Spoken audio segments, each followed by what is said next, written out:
Hi friends, ఈరోజు 29వ రోజుకైతే కోళ్ళు ఎలా ఉన్నాయి. ఇప్పుడే వాటర్ కొట్టాను. వాటర్ కొట్టాక ఇప్పుడు దాకా అయితే కోళ్ళన్నీ ఇక అక్కడ మధ్యలో పడుకొని రొప్పుతూ ఉన్నాయి.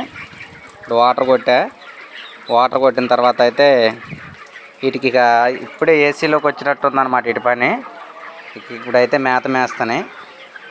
ఇప్పుడు 29 రోజులు, ఇంకొక 11 రోజుల్లో వీటికి లిఫ్టింగ్ వస్తుంది అన్నమాట. ఇంకొక 11 రోజుల్లో మనం లిఫ్టింగ్కి వచ్చేస్తాయి. నా 40 రోజుల కష్టానికి ఇప్పుడు 29 రోజులు కష్టపడ్డా, ఇంకా 11 రోజులు కష్టపడాలి. 11 రోజులు కష్టపడిన తర్వాత ఎలా ఉంటుంది